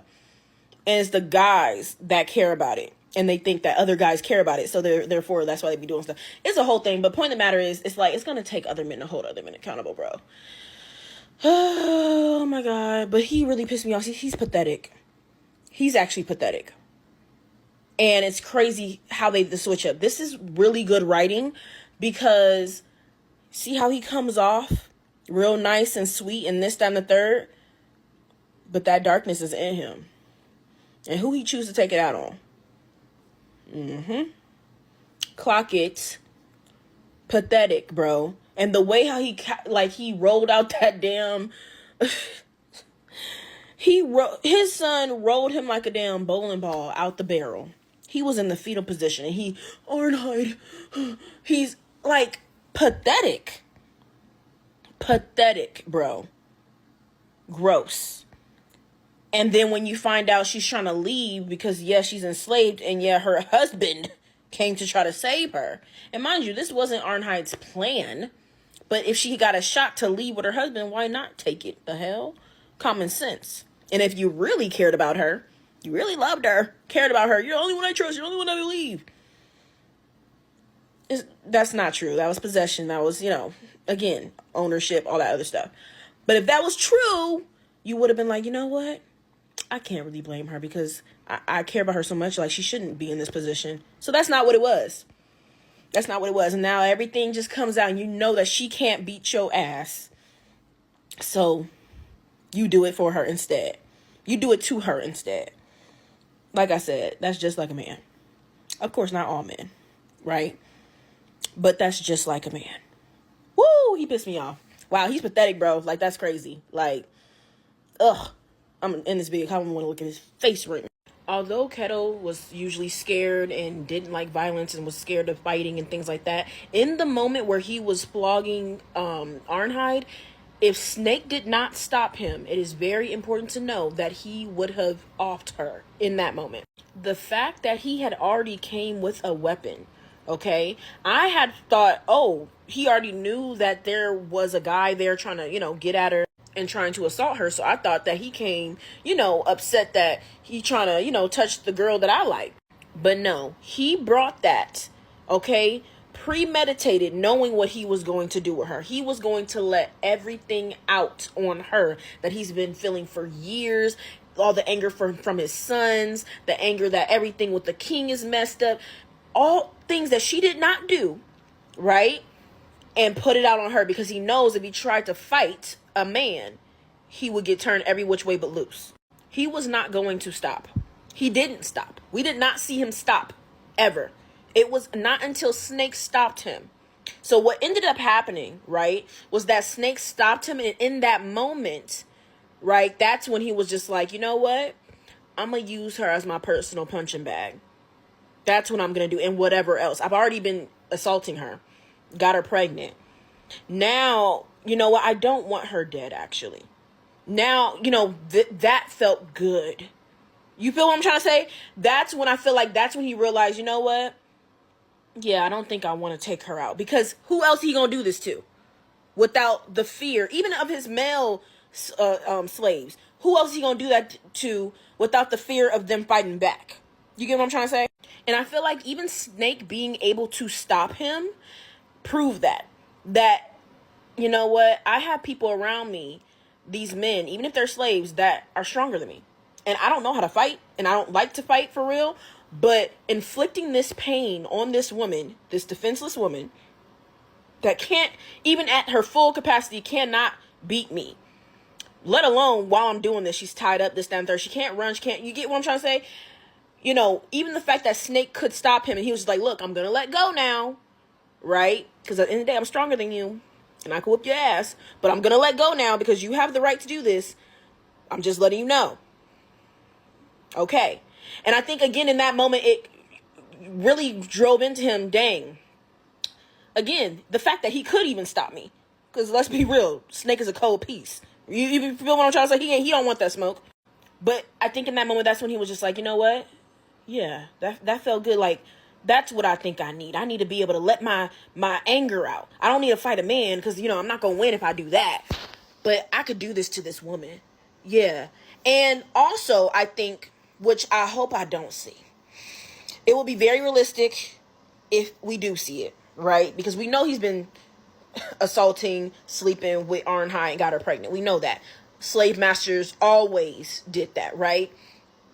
But I feel like what we're seeing with him, with Arnheid, is that, he's under this, under this gaze of like, oh, I love her, and, oh, I never wanted her to leave, and da-da-da-da-da, all this kind of stuff. Like, I'm doing this because I love her, da-da-da. Again, completely just trying to, trying to drive away the fact that she's enslaved. That is why she is letting you do this. Because if she doesn't, then what happens? Right? But anyway, again, him trying to feed himself that dopamine by saying, like, like, I'm the good master, I'm nice master, like, I treat everybody good, I do whatever the case is. But even again, even in the beginning when they was beating on those kids and he didn't want to do it and this, that, and the third, like, it's like, again, he would cower out and he would just do what the men around him wanted and felt was right because he didn't want to look weak, this, that, and the third, rather than just being stern and being like, nah, we're not going to do it. And I'm the master, so we're going to go do what I say. He's scared of these other men. So it's like, even that had made me lose respect for him. But it's really realistic, and that's what pisses me off, right? But what I was going back to was that I feel like now, if they show him, like, if they show Arnheim get through this, because right now, where I left off, we don't even know if Arnheim gonna make it, honey. Like, that's why I say he was going to off her. He was so filled with rage, he was gone. Like, we gotta remember how he looked. He wasn't even himself. You get what I'm trying to say? Like, that's that darkness that has been pent up. I say this, even though not all men act on this, I feel like because of how they're socialized, because this is a patriarchal society, and although, like, when you think about hegemonic masculinity, right, and how although men benefit from the patriarchy, they also suffer from it as well. And to where a lot of times men have like this darkness inside them, this anger inside them, whether it's anger and depression and this and that, and all this stuff pent up inside them, because even though they can benefit from the patriarchy, right, they also suffer from it because they're not really allowed to just be regular people. You get what I'm trying to say? They're not really allowed to express their emotions. They're not allowed to be scared to fight. They're not allowed to not want to be violent. They're not allowed to really do that without being looked down upon by other men. You get what I'm trying to say? So I feel like it's a lot. That's a whole nother video. But I feel like every man has, and not, of course, different levels of it than others, and of course not every single man, because of course different societies are different, but I'm saying, like, in this patriarchal society, and of course on a micro level, if you were born in a family that allowed you to just truly be yourself, like, you probably don't really have that because you feel like you can really express yourself. But on a macro level, right, societal level, I feel like a lot of men, most men, have a darkness inside of them to where when it reaches that, it can get there. And that's when you can sometimes be seeing people black out on people, whether it's in a fight, whether it's breaking this, breaking that, whether it's whatever the case is, because this is all pent up, and we're not allowing men to just really just let it out in a healthy way, whether that means crying, whether that means, being able to do what they want to do, be their true self, express their sexuality, this, that, all that kind of stuff, right? Like I said, a whole nother video. But going back to what I'm saying, we're seeing this darkness come out of him to where now this has always really been a part of him. Okay. And so I would not be surprised. Like I said, I hope I don't say it, but I would not be surprised that if the next time we see, if Arnheim makes it out of this, if the next time we see him and Arnheim in the bedroom, that he takes advantage of her in a different way, fully knowing that he's taking advantage of her to where it would more look like, because now he like, well, I don't care no more. Like, everything's over with. Everything with the king is messed up. Now I'm gonna just let loose and I'm gonna just use her as I please. I mean, he's already been doing that, right? But he's been using under this facade of like, I'm the nice guy. Why I'm gonna make it to where she would never want to leave, and none of my slaves would want to leave, and and that's why he was like, why would you leave? I thought you understood. Like, how could you do this? And it's like, at the end of the day, sir, she's still enslaved. She had a whole husband and son before you. She's still a human being. She's not an animal. She's not property, right? But he's just thinking, well, I did everything in my power to make her comfortable. She's still a slave. If you really loved her, you would let her free, right? You've been viewing her as property this whole time because you've been having her as property this whole time, right? So that's when he just flips. And so now I feel like if she survives, he's going to take advantage of her in a very forceful, aggressive way and violent way. And that's how he's going to, on top of also physically abusing her in that way, that's how he's also going to let all his anger out. And that, instead of doing it with men, understand that. He's going to still cower in the face of other men. But with her, if she survives this, I don't know yet. With her, I can see that happening. And that's we see it every day. And that's what's like, damn. Good writing, because this is what we see every day. You feel what I'm trying to say? And I'm glad they're handling it in the sense of like, no, this is serious. This is nothing to hee ha ha about. This is serious. And it's sad. It pissed me off so bad. Oh my God. But this is what happens, you know? Whew. But yeah, just to clear it up, he would have taken her out. It wasn't that, oh, he was scared to take a life. If it was hers, he was going to be okay with it. Because let's be real, he's never done anything like this to another man. But if Snake wasn't there, he would have kept doing it.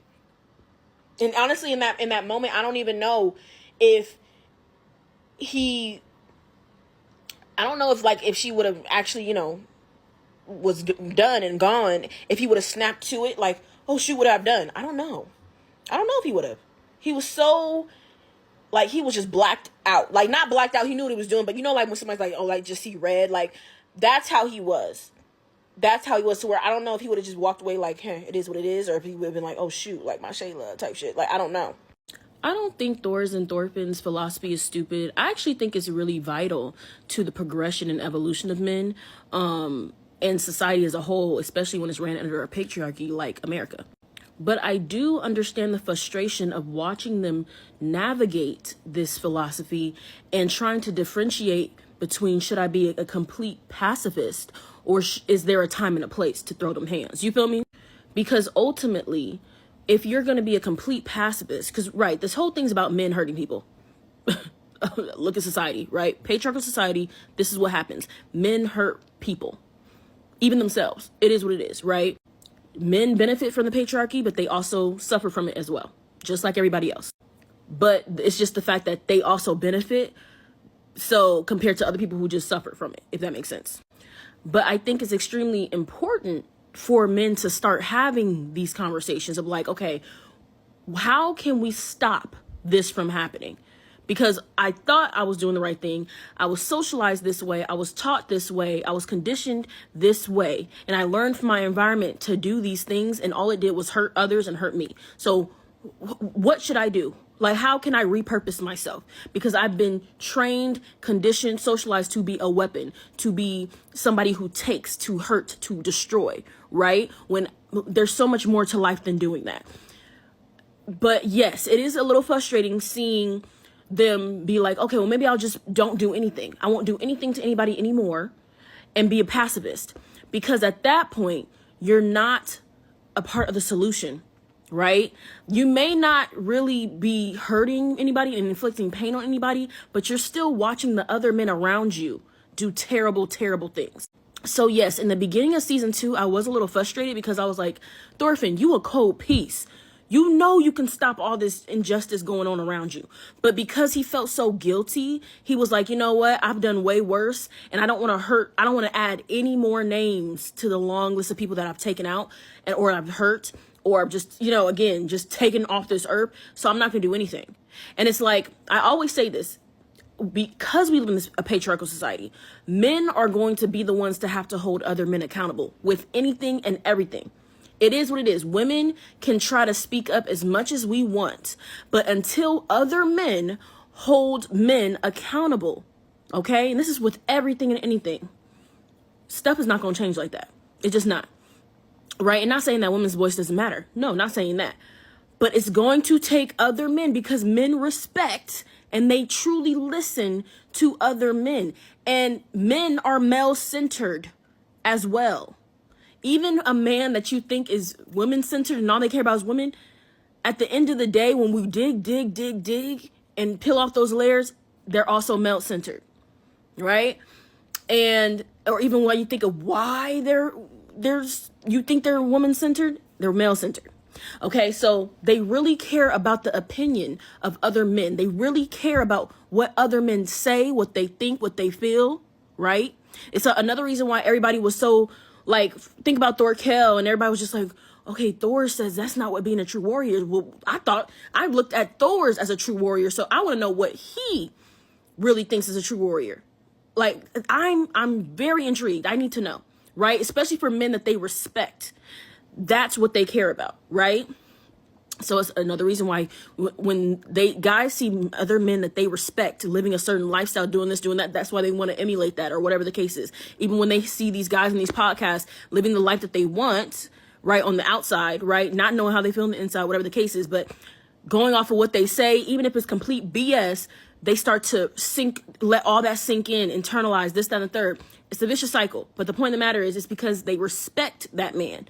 They want to be like that man. They want to emulate that man, everything like that, right? So it's going to take other men to hold other men accountable. If we never have these conversations, right? Like with Thorfinn even asking, like, do you think there will ever be an end to slavery? Where would we have to, I think that was Einar who asked that, but just the fact that they're even talking about this stuff, right?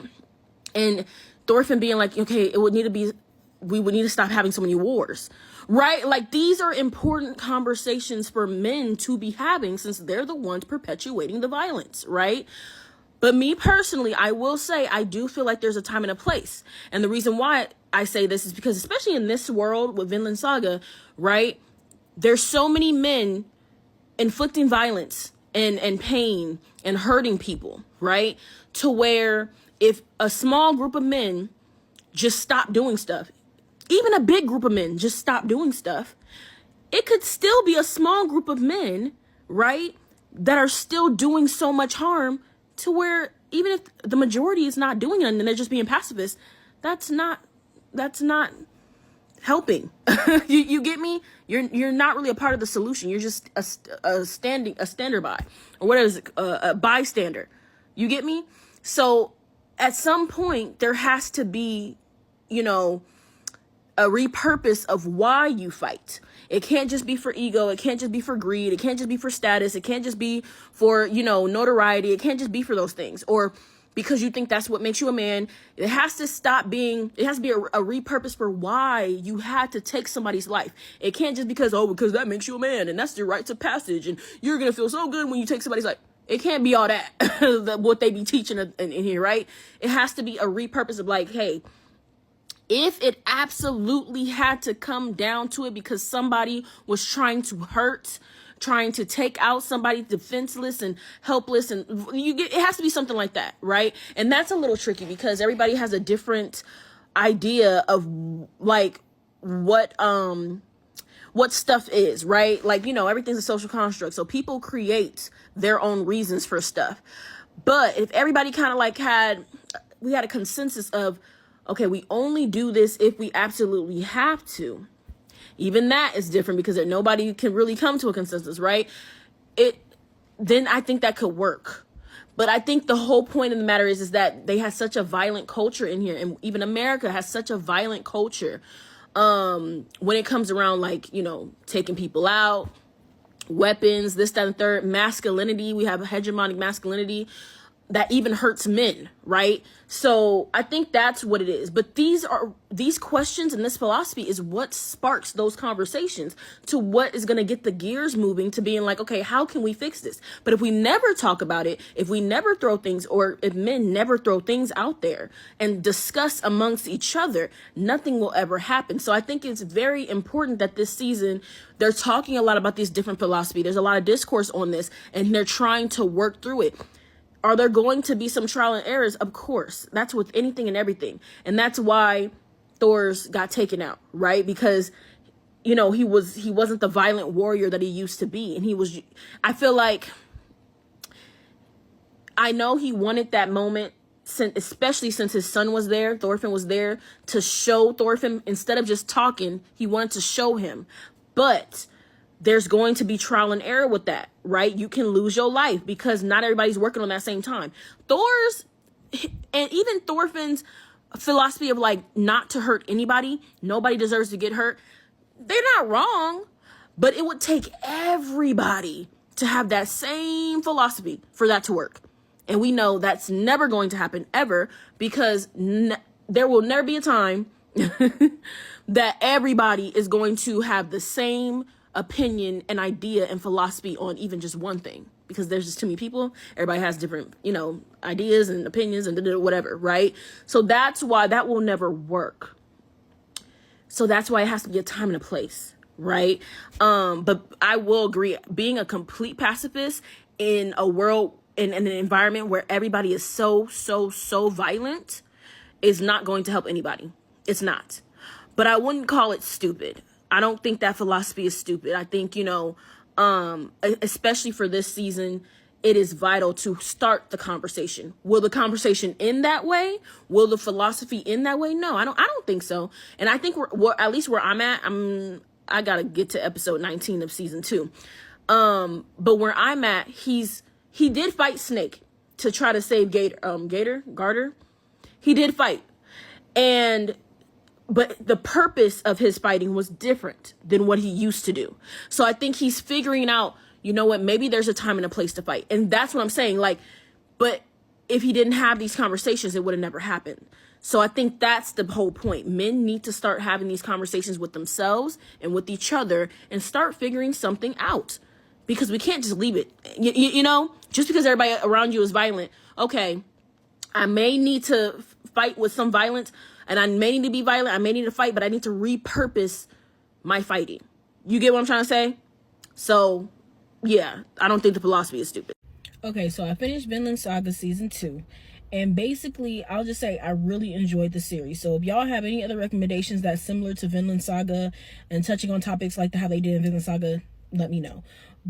And I'll make more videos going over other stuff. But basically, I will say, enjoy the series.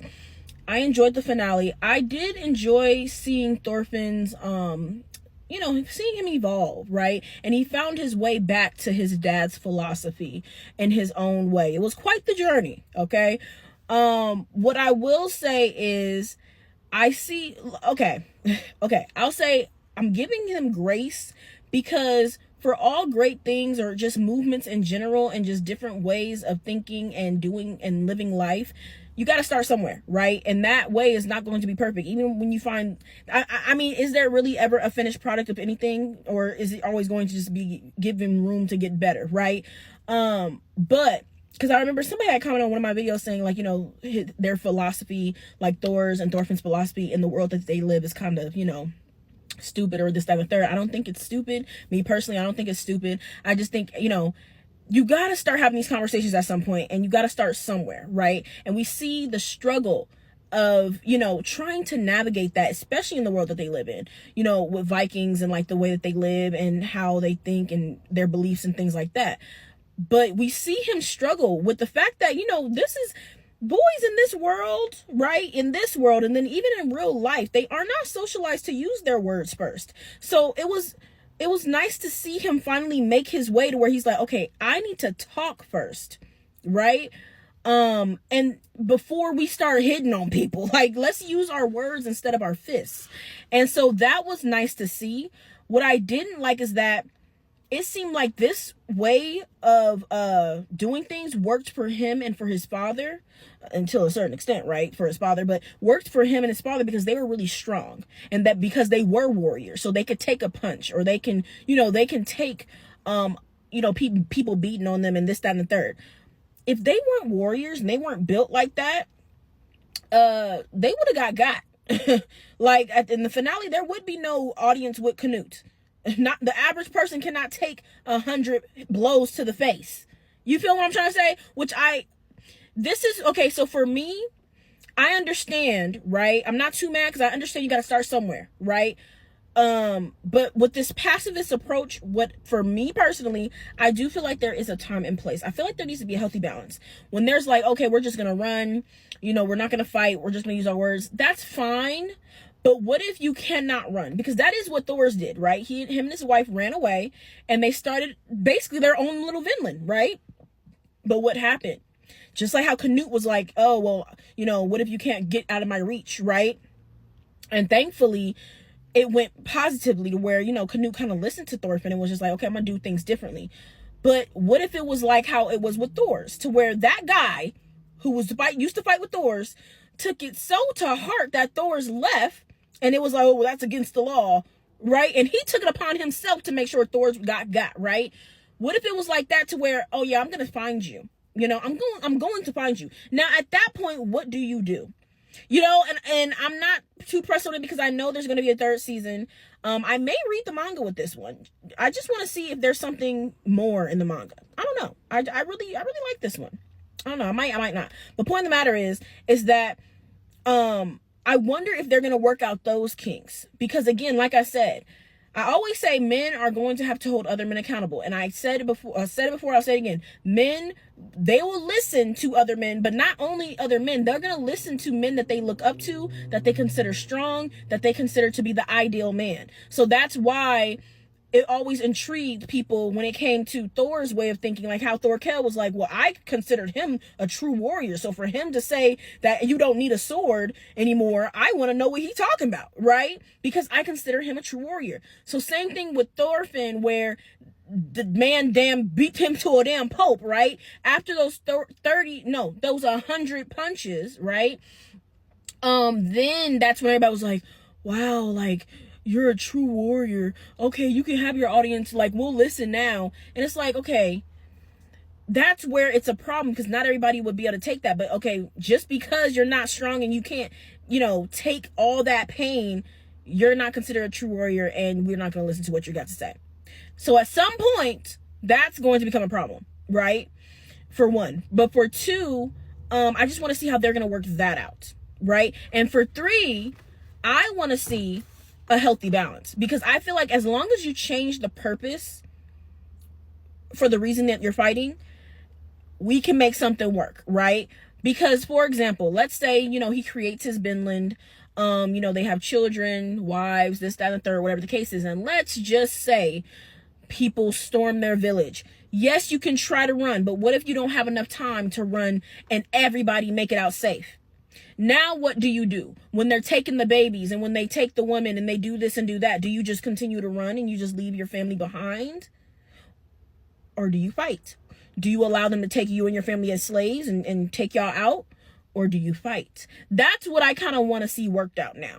Because I do feel like when you're dealing with men, okay, right? Even when men are like, well, women need men for protection. It's like, okay, well, who are you protecting us from, right? Animals and men, right? So at some point, because I will say this, no matter how much it would be a peaceful life, nobody will ever be on a consensus of no violence. It just is what it is, right? Sadly.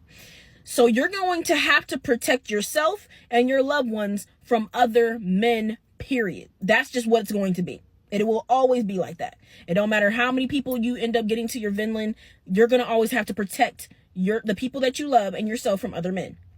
And letting these men beat you to a pulp might be fine. But what happens when you have other loved ones? What happens when you have people that cannot defend themselves? What happens then? And what happens if you do not have enough time to run away? That's what I want to see worked out, because I feel like it needs to be a healthy balance. And I feel like that would be cool for him to be like, okay, I tried talking, I tried running, I did this, that, and the third. Are you going to grapple with the fact of like, oh, but I don't want an extra body on my list because I already did so much? Or are you going to be like, you know what, in this situation, it is okay because this person is trying to take the life of somebody that, that's innocent and that didn't do nothing, or they're trying to hurt that person, or they're trying to R-word that person, like whatever the case is, now it's my time to stand the hell up.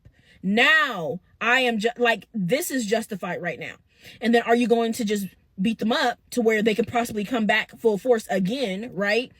And maybe just take you out and then still do what they want to do? Or is there going to be a healthy balance between like, hey, if I have to resort to taking somebody's life, as long as it's for a certain reason, will I do it? Those are the type of things I want to, but again, I give him grace because you got to start somewhere, right? This is the first step. Other than that, I was really glad that he got reunited with his mom and reunited with his sister. Thor's is just powerful because his kids are strong. Like, that sister knocked him the hell out. And we just saw him take 100 punches from that other dude. One punch from her was it. I was like, dang. But anyway, it was nice seeing everything come full circle. It's just been so long. It's crazy. And then also seeing him shave his facial hair at the end, it kind of reminded me, like, low-key looked a little bit like Canute. But just seeing it also brought you back to be like, hey, he's only like, what, 21, 22? Like early 20s. He's young. Like, he's young. His first, freaking 15 years of life, 16 years of life was so crazy. But he's really young. And he also looked boyish like. It reminded me of like, he's entering the world open, right? To where when he was with Askeladd, he was closed. Like, No new ideas, nothing. I'm just on revenge, revenge, revenge, revenge. Right? Now it seems like he's open, right? And it reminds me of kind of like when you're a child and he looks kind of like a boy again, to where when you're a child and you are receiving everything, you're sucking in everything, you're soaking everything up, all this knowledge, how you learn things, how you see things and you take it in, how you're being socialized. It reminds me of like a child again, like that childlike wonder, that what do they call it? Like something like bushy tail, brown nose, bushy tail, like something like that. Like you're taking everything in again. You're open to new ideas. You're open to new ways of thinking. That's what that reminded me of. So it was a really like full circle. But yeah, I really enjoyed Vinland Saga. I really did. It was pretty good. It pissed me off at some points, but it was really good. They do show it. It's just that the second season isn't as gory as the first season. So I feel like when we get through the first season and then we go to the second season, I feel like we're so desensitized that when we're seeing the consequences of, for example, even just Thorfinn not, fighting these people who are oppressing them because he feels so guilty. Loki feels like this is his sentence. He deserves this. So when we're seeing him not use his power that he could use to help himself and others around him, we see, people get beat. We see, people like Arnheid, pass away, get taken advantage of, even sexually, we see them pillage their crops and things like that, stuff that they work really hard for, different things like that, even just getting beat up, almost getting taken out early on. Remember, they chopped off his Thorfinn's ear, whipped him all up. Like, we do see consequences, but because there was so much like hacking and killing in the first season, it doesn't feel like it, if that makes sense. Like, we don't see hundreds of people getting slaughtered like how we did in the first season, right? Because on the plantation, on this farm, it's rather peaceful compared to the last 11 years of Thorfinn's life, where he's on the battlefield. He is a warrior. But when you look at everything that's happening, you can see that, by being a pacifist and not doing anything, okay, straight up just not doing anything, there are consequences to that. And that's what Einar was struggling with, because again, Einar wasn't always a slave either, to where he's just like, this is crazy. Like, we can't just let them get away with this. Like, especially with Thorfinn, I know you can fight. Like, do something, you feel me? But again, Thorfinn's dealing with all that guilt, and he was still trying to navigate, okay, what can I do so it doesn't end in, bloodshed? Again, he's trying to lay over a new leaf. So yes, there's going to be, he's grappling with that, right? And again, that crippling guilt, depression, the numbness that he was feeling. So again, I get what you're saying, but I feel like they do show consequences. It's just not like the type of stuff that we're used to in the first season. So we're so desensitized, it's kind of like, it could be worse. And yes, it could be worse, right?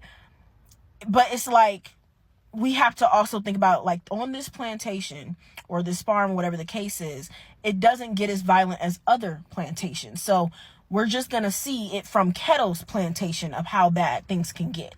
But, we saw what did happen. And like I said in my last video, I personally want to see when there's a healthy balance, because even then, Thorfinn's philosophy is that, okay, well, I'm going to just keep running. Every time you come, I'm going to just keep running.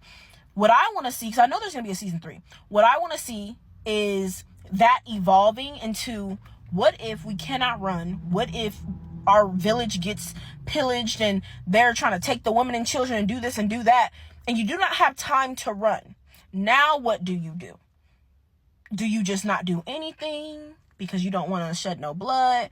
But what happens when there's already blood being shed? What then? Are you going to fight then? And then how far are you going to go? Because sometimes beating up somebody just isn't enough. It just is what it is. It's not enough.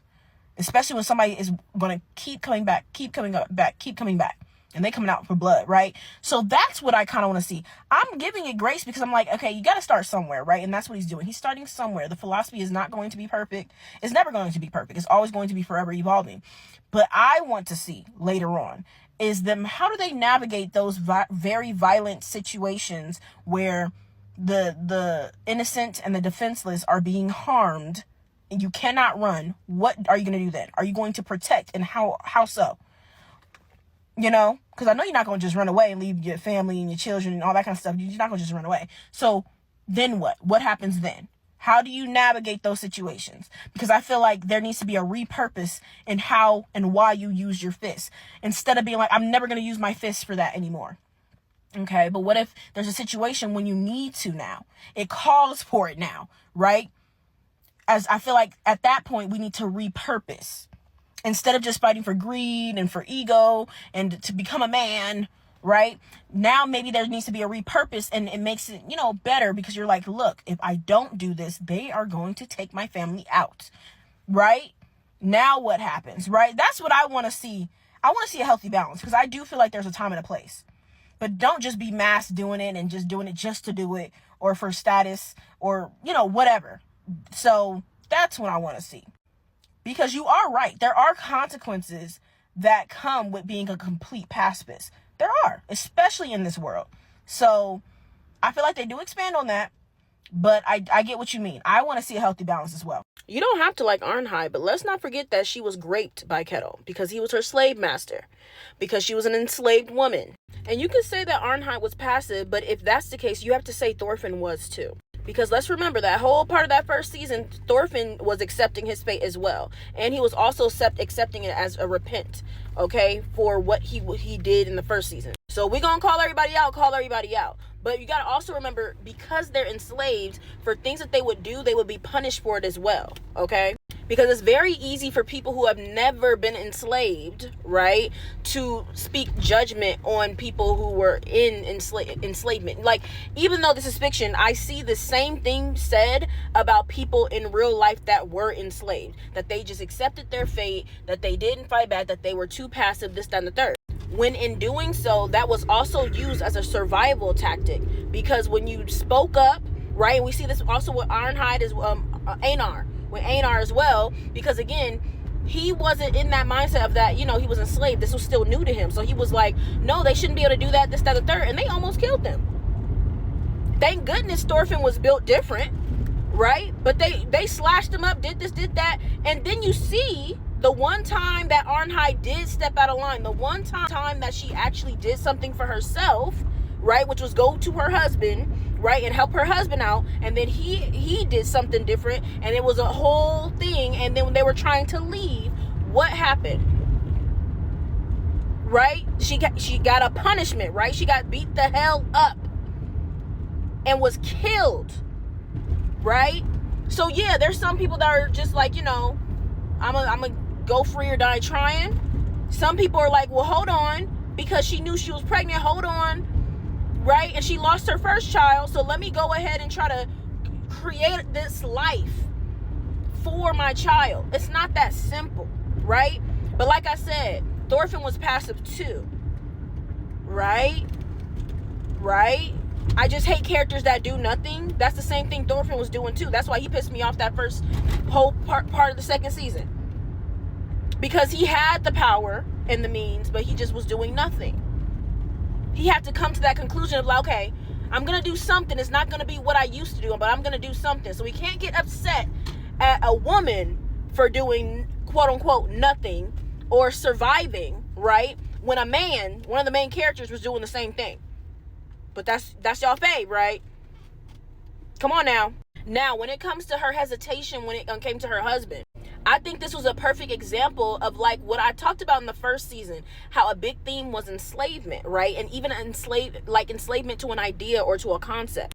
Just like how Thorfinn was enslaved to the idea of revenge, right? And that is what drove him. He was enslaved to that, to where when Askeladd died, he didn't know what to do with his life. Or how the king was enslaved to the idea of power. Same thing happens to Canute. And so I think even showing with people who are enslaved, how sometimes you can, like they say, if you can get control of somebody's mind, right? And it's even in our rhetoric. When people be like, oh, that's just a slave, right? And if you're African American, you black folk, we understand this, right? Because at least with me and my experience, when we were first taught about black folk in America in the history books, they just say, oh yeah, but y'all were slaves. instead of even using the rhetoric of y'all were enslaved people, y'all were people who were enslaved, because again, it's internalizing the fact that you are a slave, and that's all that you are, and that's all that you ever going to be, and you are just property, and you cannot have free will, you cannot do this. That starts to sink in, especially when those punishments start hitting, when you just try to do stuff that a regular human being should be able to do, and then you get punished for that, and everybody around is in on it, and there's nowhere for you to really go, right? So I feel like her showing that hesitation, right, was a perfect example of how even enslaved people can start not only be physically enslaved, but also could be enslaved to the idea of being a slave, right? How you have those physical shackles, but you have the mental ones too, right? And then she also had to think about the fact that she was pregnant, right? And what could happen, because again, her husband was about to die. It was pure just willpower keeping him alive, because he was all battered up, right? So that was another thing, and they still got caught at the end. And what happened? So those are all things that she was also thinking about. It wasn't just like, oh, okay, I'm just gonna go. You have to think about it. This is only one man. He didn't have an army. He didn't have protection. He didn't have all of that. So it's like, you can't just up and do stuff. If you're gonna do something, you gotta think it out. You can't just do something and then get mad at somebody for thinking out stuff, right? Because at the end of the day, what ended up happening, right? And she knew, even when she did go with him at the end, she knew that he was gonna die. She still went just because that was her husband. But she knew the risk that she was taking. I feel like in the corner of her mind, she low-key was hoping that Keto would understand a little bit. And Keto would understand, like, hey, okay, but at least please don't hurt me, because I'm with child. You impregnated me. He did not give a damn. Right?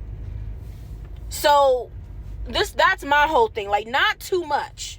Let's not act like she wasn't enslaved, and let's not act like that child that she had was not a product of rape, because she was an enslaved woman and she was getting raped repeatedly by her slave master. And again, if you hate Arnheid for quote unquote not doing anything, you have to hate Thorfinn too, right? Because he wasn't doing shit, and he was just watching all the injustice, right? He was like, I'm no better than them. I'm no better than the slave master. I'm no better than the people under the slave masters inflicting all the violence, because he did even worse. So he was just letting all this terrible stuff happen all around him for years. So you gotta hate him too then, right? Right? So, yeah, I'm like, I just don't like to see that hate being perpetuated, that hate towards women being perpetuated. The whole, well, she complicated Thorfinn's journey. It was Thorfinn's idea to help her. How are we blaming Arnheid for that? She didn't ask for help. Right? How is a man using his free will to help somebody out get blamed on that person that he's helping? That don't even make sense. Please, don't piss me off. The look on Thorfinn's face when he realizes Askeladd is dying really tells you how he feels about Askeladd, because it's not just hatred.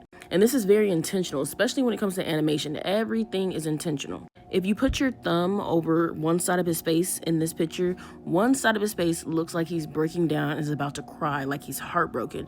And the other side looks like he's filled with rage. And I feel like this is an accurate depiction of how he truly feels about Askeladd, because of course he's still, like, he has some animosity, he has some hate in his heart for him, because he took away his father, he killed Thor's. But at the same time, he has now at this point in time known Askeladd longer than he knew his real father, because Thor's died when he was 5. He's been with Askeladd for 11 years.